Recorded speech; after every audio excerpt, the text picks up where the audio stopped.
Hello and welcome to Reactice. Our mission and passion are to share our thinking with you and link research and practice.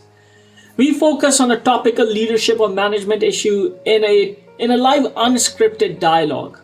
And we are very lucky today to have Syed, our sustainability expert, with us. He keeps us updated with the recent happenings, and I want to grab the opportunity to ask his reflections on COP27.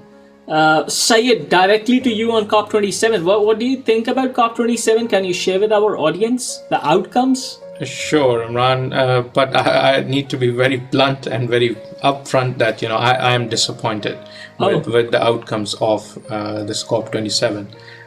It was kind of opportunity lost. We had the world leaders coming together at one place. They could have taken some key decisions to limit the emissions.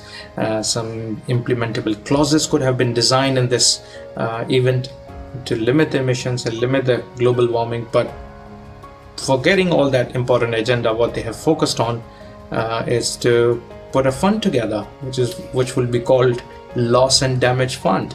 And I would term it as a floundering commitment, to be honest, around the fund.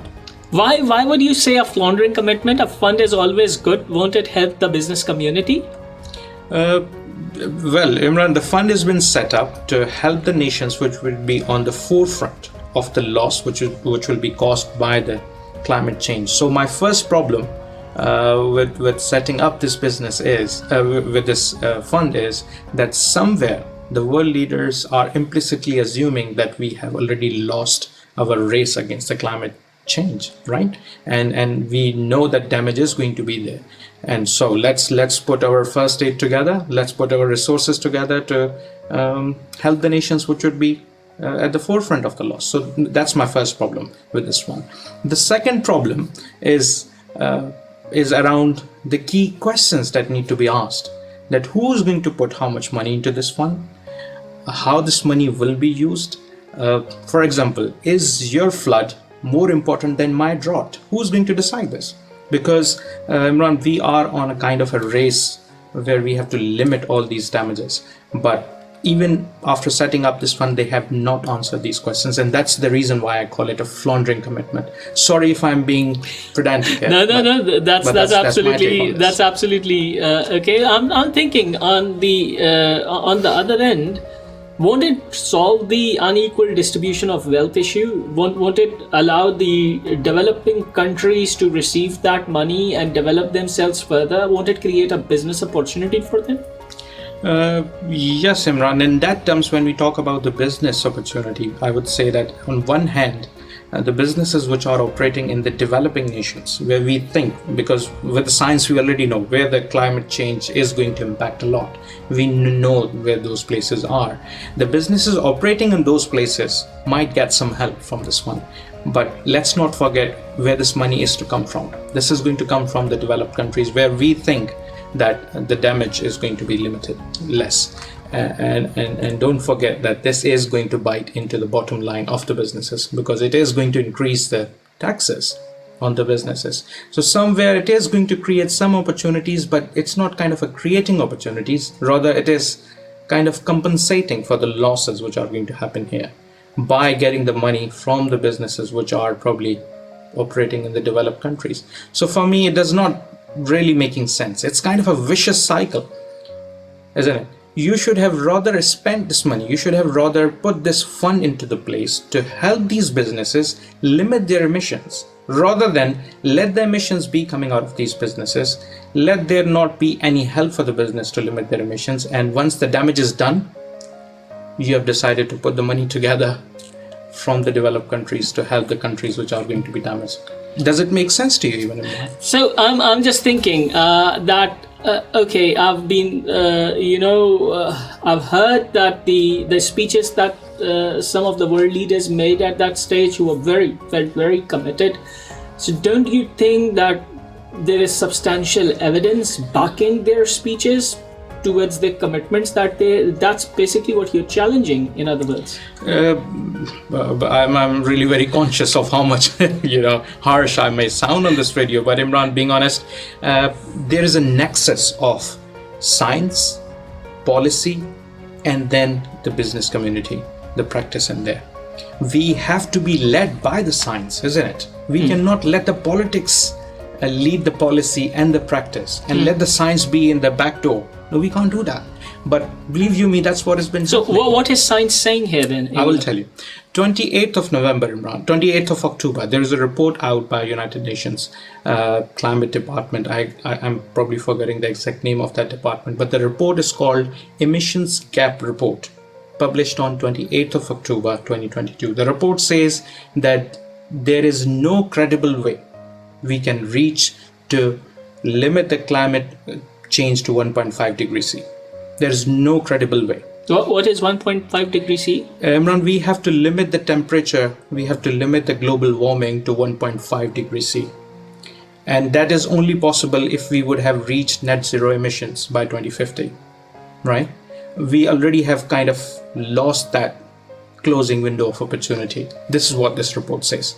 And what is important and what is interesting, being honest, to see is that at COP27 you could hear the world leaders saying something which was not in parallel with this scientific report which was issued a few days ago. So which means either the leaders don't know what does the science say, or they are not being updated through the science, right? So that's what I say. The policies, the leaders have to be led by the science. If you don't follow the science, what is telling you, probably you are going to end up with evidence-based. Absolutely, I would absolutely agree there. But then I'm thinking, based on our past discussions that we had, what impact would it have on the business community then? Good question, Imran. For the business community, I would say it's time to probably think about how they are going to save their bottom line, because it's going to bite into their bottom line. Heavy taxes probably would be imposed to create the funds, because if the is that not good? Because governments have to do that to create the regulatory environment, to encourage the businesses to change their business practices, to create the business case. Is it not good from that sense? It would have been good, Imran, if we would have taxed them, took this money and would have helped the business community to adopt practices to limit their emissions. But what is happening here is that we are taking this money through taxing these companies and giving this to limit the damage which is happening in the underdeveloped countries. I got you. So okay. See, we had to close that loop. Rather than closing that loop, what we have done is like, let the damage happen. Let's not address the key issue here. The reason why this whole problem is happening, that's the greenhouse gas emissions coming out of these businesses, and that's what we covered in our last video. What's the reason why the world leaders seem lost over here? Why is there some political agenda that they don't want this to be addressed, or what is it? Is it too difficult? Imran, once again, it might sound very harsh. 27 conferences of the world leaders, not of the any company leaders or community leaders, of the world leaders. 27 conferences. That probably would be around more than quarter of a century for the world leaders not to come up with a solution to fix the problem.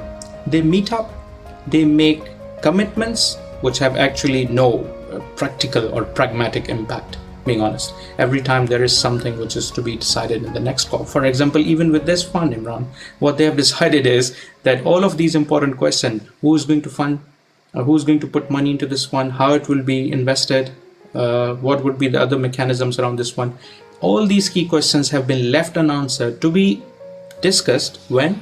In next COP, which is going to be happening in 2023 in Dubai. In Dubai. Okay. You see, Imran, this is kind of a very urgent situation. It seems kind to of me an like a existential joke problem. then. Sayed, how you're describing it, it feels like to me a joke. Is it true? It's kind of, and that's why I would say it's kind of a floundering commitments and lost leaders. That's all you see on these COP. Being honest, the whole mechanism of these COPs need to be re-looked upon. They need to go back to the drawing board and see what's been happening. What is that we are getting out of these COPs, especially on the issues which are very time sensitive, Imran. We are losing the opportunity to take some key decisions. And from the leadership perspective, I'm thinking that it's also an issue of, we often in organizations talk about cultural change, but over here it's a complete paradigm change. And even perhaps the leadership that we are now talking about, as you are suggesting with your comments, perhaps that even needs development and further exposure on some of these topics, because previously when we were discussing some elements, there have been leaders who have perhaps not reflected on the report that you're mentioning and have made some very aspirational commitments during this conference. Absolutely, and Imran, it's not just the leaders. I would say it's an overall level of awareness in the society, and probably leaders are not very different from the society. What's the level of awareness? So what is your solution in 30 seconds? Imran, my solution, first of all, would be let the science lead the policy. Please let the science lead the policy. There is enough research. We have set up an intergovernmental panel on climate change, which is called IPCC. It is regressively researching on this topic and producing some results out there. It would be wasted if we don't adapt it, we don't adopt it. Follow it for the policy making. For the policy making, let's not assume that we have lost the opportunity for climate change. Let's believe we can still make it, we can still limit the damage control and focus on the main issue rather than on adaptation and helping the nations which are going to be damaged first. That's also important, but my message is equally focus on the main issue, because without limiting the emissions, we are never going to win this war. Thank you so much, Syed. And they often talk about public-private partnerships. We must have heard this terminology, and what you are saying over here, I'm thinking, is actually a partnership between the scientists, the public leaders, and the business community. The triad needs to come together in order to address this massive mega issue that no one has even an iota of idea what we are going to be facing in the future. So it really requires high level of commitment, not only commitment, but integration. And that's where perhaps you're saying that there's loss of leadership, because the alignment is not there and perhaps the engagement is not there as well. True. And one last quick message, if I can give to our audience. Whenever we discuss climate change, I think we lie to ourselves, being honest, including myself, that this is issue of some future generations, something to do with my grandchildren. Believe you me, Imran, it's not. We are 2.5 billion people of human race are living with this reality, and it is coming. It is going to hit us really hard. Let's focus on it. Let's find the solution. With that, let's meet again. Syed, thank you very much for your time. You have truly enlightened us in the short span of period. And let's meet again. Till then, thank you very much. Goodbye.